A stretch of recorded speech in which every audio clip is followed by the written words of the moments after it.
Les podcasts du Figaro. Toute ma vie, moi, j'ai reçu, comme beaucoup de gens, et je me suis dit à un moment donné, tu ne peux pas que recevoir, il faut aussi donner. Parce que avant tout, bien sûr, ils ont besoin de manger, ils ont besoin de boire, mais avant tout, ils ont besoin de liens sociaux. Et je pense que l'Ordre de Malte est une des associations les plus importantes en France pour ça, pour le lien social que l'on peut apporter à tous les laissés pour compte. Il y a une urgence à changer. On a besoin d'aller à l'autre bout du monde pour nous engager. Et donc de sortir à nouveau de sa zone de confort. Il me semblait qu'il y avait quelque chose d'injuste. C'est un métier qui demande du temps. De l'empathie, c'est dur. C'est dur, mais c'est tellement gratifiant de faire des... À la fois c'est génial et à la fois ça nous terrifie. S'engager, c'est prendre ses responsabilités. Et puis il y avait l'idée aussi de montrer un exemple. Et lâche rien, fonce et avance, quoi. Bonjour, vous écoutez le podcast Les Engagés. Je suis Aude Barietti de la Garde, journaliste au Figaro. Toutes les semaines, nous recevons un homme ou une femme qui porte haut et fort, et parfois plus discrètement, sa détermination à faire évoluer la société. Aujourd'hui, je reçois Pascal Pérez, délégué pour l'Ordre de Malte auprès de l'Institution nationale des Invalides et à l'Hôpital national d'instruction des armées Bégin. Bonjour Pascal. Bonjour Aude. Pascal, vous avez aujourd'hui 69 ans et vous êtes à la retraite, une retraite bien occupée comme nous allons le voir ensemble dans un instant. Mais d'abord, parlez-nous un peu de votre vie professionnelle passée. Alors, j'ai travaillé durant 42 années dans un groupe international qui se situe en Allemagne, où j'étais plus spécialement chargé de m'occuper de la photographie industrielle et publicitaire de ce groupe. Ensuite, j'ai évolué de la photographie vers le papier, puisque ce groupe était spécialisé dans le papier, et j'ai terminé ma carrière comme spécialiste du papier ancien, de la désacidification, de tout ce qui était papier ancien, après le parchemin, jusqu'au papier 19e siècle. Le papier et même la photographie, de manière plus générale, ne vous ont d'ailleurs jamais quitté. Aujourd'hui, vous êtes photographe vous-même ? Oui, tout à fait. Aujourd'hui, je fais de la photographie tous les jours. Je fais de la street photographie, donc de la photographie de rue, qui change grandement des photographies de publicité et d'industrie. Et donc l'idée, c'est vraiment, vous vous baladez dans la rue, vous croisez une situation anodine ou alors plus exceptionnelle, et puis vous prenez en photo et vous la postez sur un compte Instagram ? Exactement. Soit je me poste quelque part, je suis ce qu'on appelle un photographe pêcheur, c'est-à-dire que j'attends qu'une situation se provoque et je la photographie. Soit je suis les gens et je suis un photographe chasseur. Je vais chercher la meilleure situation possible. Et d'ailleurs, très récemment, vous avez organisé une exposition photo. Cette idée est venue en 2019, lors des maraudes que je pouvais faire la nuit avec l'Ordre de Malte. Je me suis dit qu'on ne pouvait pas laisser les gens qui vivent dans la rue, ou qui tentent de survivre dans la rue comme ça. Il fallait absolument qu'on les rende visibles, parce qu'aux yeux de tous, c'était des invisibles. Donc j'ai commencé un travail qui a duré 5 ans. J'ai photographié les gens, leur situation, la précarité dans laquelle ils se trouvaient, sans faire de misérabilisme, simplement en montrant leur humanité. Et de ce travail, au bout de 5 ans, est née une exposition qui s'appelle Chers voisins, qui a été présentée dans le 7e arrondissement au mois d'octobre, ensuite dans le 15e arrondissement, ensuite à l'IS Notre-Dame. Elle va faire le tour, en principe, de toute la France, pour montrer au grand public que un SDF, un sans-abri, c'est vous, moi, c'est n'importe qui. Cette exposition, est-ce qu'elle rencontre un certain succès ? Est-ce que les personnes qui la voient, qui vous en parlent, disent qu'ils ont été touchés, que c'est quelque chose qui les a fait réfléchir ? Alors non seulement c'est les réactions que j'ai, mais surtout on nous dit que maintenant on a un regard différent sur les gens de la rue, qu'on les regarde autrement, qu'on s'arrête pour les regarder alors qu'avant on ne les regardait pas. Qu'on s'arrête pour leur parler, qu'on s'arrête pour leur sourire et qu'on échange avec eux. Parce qu'avant tout, bien sûr, ils ont besoin de manger, ils ont besoin de boire, mais avant tout, ils ont besoin de liens sociaux. Et je pense que l'Ordre de Malte est une des associations les plus importantes en France pour ça, pour le lien social que l'on peut apporter à tous les laissés pour compte. 365 jours par an, il y a 600 maraudeurs à Paris. Il y a plein d'associations qui font des maraudes, mais nous sommes 600. Il y a 30 personnes qui s'occupent de la logistique, c'est-à-dire aller chercher le matin les nourritures, les boissons, les couvertures, l'hygiène, enfin tout ce qui est nécessaire. Et ensuite, chaque jour, on part en équipage, entre 4 et 5 personnes, à 19h30. Et puis, on maraude jusqu'à minuit, minuit et demi, 1h du matin, en fonction des SDF qu'on va trouver. On s'arrête. On leur demande quels sont leurs besoins. S'ils ont besoin de boire, on leur donne à boire. Quelque chose de chaud, quelque chose de froid. On leur donne à manger. On essaye de les vêtir lorsqu'on a des vêtements. Et on leur donne de l'hygiène. À côté de ça, on a une maraude médicalisée qui peut passer le lendemain quand on trouve un cas où un médecin est requis. Ces maraudes, qu'est-ce que ça vous apporte à vous et aux autres bénévoles de l'Ordre de Malte et puis aux autres bénévoles de manière générale qui y participent? Le bonheur, tout simplement. Voir un sourire d'un SDF, c'est le bonheur pur. On arrive, la personne est fatiguée, la personne est triste, la personne pleure. On repart, elle vous sourit. Il y en a même qui nous embrassent. Donc c'est le bonheur.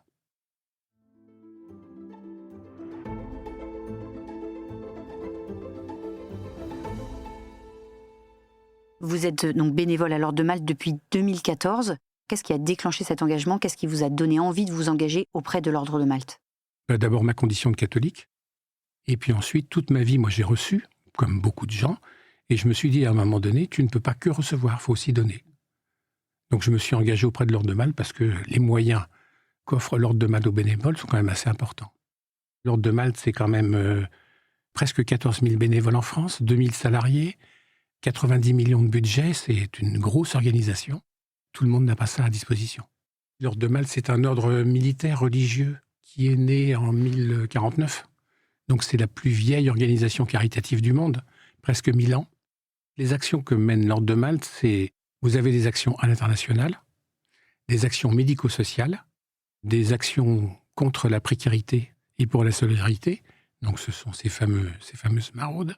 Dans cet Ordre de Malte, vous avez un rôle très particulier puisque vous êtes le délégué de l'Ordre de Malte auprès de l'Institution nationale des Invalides et auprès de l'Hôpital national d'instruction des armées Bégin. Est-ce que vous pouvez nous expliquer en quoi consiste ce rôle? Historiquement, on est très présent aux Invalides et on s'occupe principalement, et même que ça, on s'occupe des pensionnaires des Invalides, c'est-à-dire des gens qui ont été blessés sur les théâtres et en opération extérieure. Et qui peuvent être à la fois des personnes blessées sur un théâtre de guerre, comme vous disiez, mais aussi des personnes victimes de la guerre? Exactement. Et surtout, ce sont des gens qui sont là parce qu'ils ne peuvent pas aller ailleurs. Quand on rentre au centre de pensionnaires, il faut avoir un taux d'invalidité de 85%. Tout le monde ne peut pas entrer là. Ils sont autour de 80 à peu près? Oui, environ 80. Le plus jeune a 34 ans. Le plus âgé, 102 ans. C'est vrai que c'est surprenant parce que dans ce qu'on connaît des invalides, souvent on pense à des personnes âgées, à des militaires, des anciens militaires âgés, mais non, pas du tout. Il y a aussi des personnes beaucoup plus jeunes. Mais vous avez tous ceux qui se battent aujourd'hui et qui représentent la France, notamment en Afghanistan. Et d'ailleurs, c'est la devise du centre des pensionnaires, tous les champs de bataille? Oui. Est-ce qu'il y a aussi quelques femmes qui sont accueillies dans le centre des pensionnaires? Tout à fait, oui. Elles-mêmes anciennes militaires? Anciennes militaires, anciennes résistantes. Par exemple, Madame Moncorgé, qui est toujours là et qui était résistante pendant la guerre. Et je le signale aussi ici, Madame Ginette Kolinka est aussi pensionnaire là-bas et nous l'avions reçue dans un de nos épisodes des Engagés il y a peu. Et à côté de ce centre des pensionnaires, il y a donc une deuxième structure qui est un hôpital, finalement un centre de rééducation? Alors oui, l'hôpital des Invalides, c'est encore autre chose. C'est un centre de médecine physique de réadaptation. Et donc là, sont hospitalisés tous les gens qui doivent être rééduqués physiquement. Et donc vous, votre action avec les autres bénévoles de l'Ordre de Malte se concentre sur les pensionnaires ou également sur l'hôpital? Uniquement sur les pensionnaires. Il y a une délégation de 130 bénévoles et nous intervenons tous les jours. Alors, il y a plusieurs possibilités pour intervenir, mais il y a ce qu'on appelle les écoutants du soir. Tous les jours, on a une équipe de 2, 3, 4, 5 personnes qui vont de chambre en chambre écouter ceux qui ont quelque chose à dire, ceux qui veulent parler, ceux qui veulent se faire entendre, ceux qui veulent échanger. Ça, c'est les écoutants. Il y a une animation par jour. Donc le lundi, c'est le curling, le mardi, c'est le cinéma. Enfin, là aussi, on a une équipe par jour qui prépare, qui anime, pour que les pensionnaires aient un petit peu de bonheur. Nous avons l'aide à la vie courante, c'est-à-dire qu'on leur fait leurs courses. Là aussi, on a une équipe très spécialisée qui ramasse des petites listes et on va leur faire les courses dans le quartier. Nous avons une équipe par samedi pour les sorties. Donc une fois, on va à Bagatelle, une fois au musée de la Marine, une fois... Là, il y a la crèche de Noël, je crois, à Saint-François-Xavier samedi prochain. Il y a l'équipe de protocole. Donc ça, c'est une équipe qui emmène les pensionnaires, qui représente les autres pensionnaires qu'on en appelle la garde à l'étendard, auprès des autorités militaires lors des cérémonies. Donc à chaque cérémonie, il y a toujours une délégation des Invalides. D'accord. Ensuite, on a les accompagnements extérieurs. On ne laisse pas les pensionnaires seuls dans une ambulance. À chaque fois qu'un pensionnaire doit aller quelque part pour se faire soigner, faire un IRM, passer une radio, on l'accompagne, aller et retour. Vous finissez, j'imagine, par bien connaître ces 80 pensionnaires et eux vous connaissent bien? J'ai commencé cette année. Vous êtes chef de la délégation depuis Oui. cette année. Mais avant, vous connaissiez les Invalides par un autre biais. Oui, par mon papa. Mon père est décédé là-bas. Il est décédé, vous m'aviez confié avant cet entretien, en 2020, en plein Covid. On sait que ça a été une période particulièrement difficile pour les aidants, pour les proches des personnes hospitalisées. Est-ce que ça a été le cas pour vous aussi ? Oui, bien sûr. Je pense que ça a été le cas pour tout le monde. Moi, mes 2 parents étaient en EHPAD. Ça a été extrêmement difficile. On n'a pas pu communiquer, on n'a pas pu se voir, et moi, j'ai jamais revu mon père vivant. Est-ce que c'est en sa mémoire que vous avez accepté ce rôle aux Invalides ? Non, c'est pas en sa mémoire. On m'avait déjà proposé à plusieurs reprises de le faire. Je trouvais que c'était un peu trop tôt. Maintenant, le temps est venu de mettre au service des autres mes petites capacités. Voilà.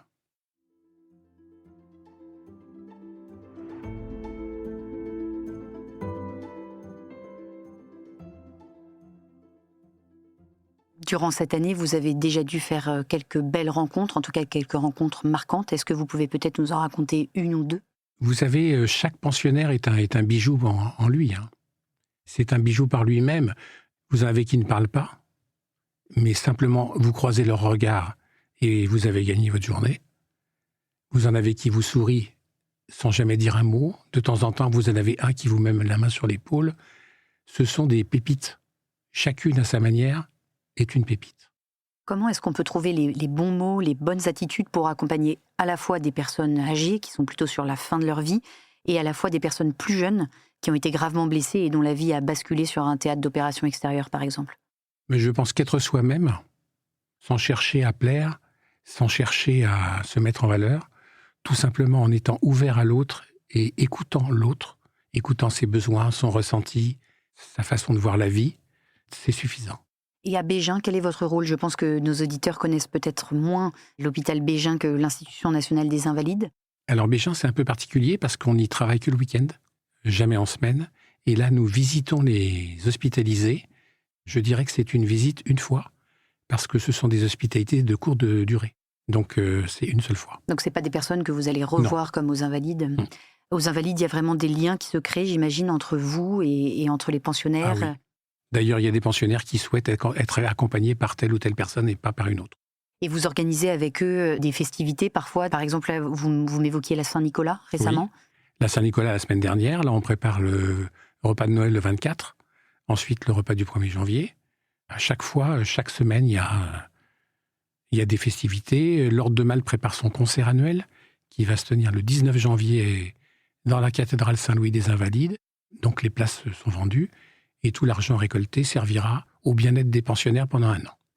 Vous aviez mentionné que 130 bénévoles œuvraient à l'Institution nationale des Invalides. Ce sont des bénévoles de tout âge, jeunes, moins jeunes, qui travaillent, qui sont retraités. Alors, de tous âges, effectivement. En fonction de l'activité, on peut savoir ceux qui travaillent et ceux qui sont à la retraite. Toutes les activités du samedi après-midi sont réalisées par des salariés, puisque la semaine, ils ne peuvent pas.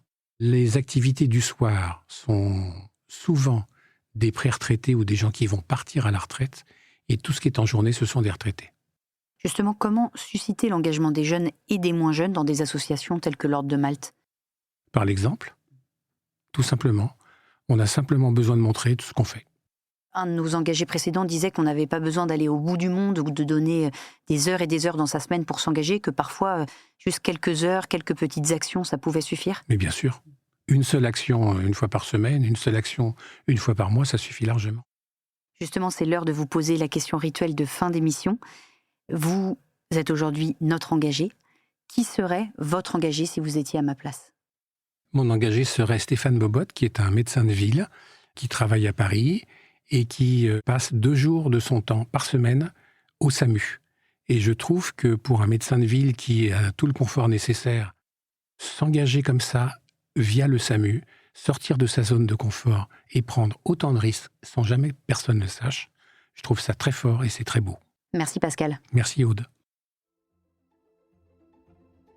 Merci d'avoir écouté ce podcast. Je suis Aude Barietti de la Garde, journaliste au Figaro. Vous pouvez retrouver les engagés du Figaro sur Figaro Radio, le site du Figaro et toutes les plateformes d'écoute. À bientôt.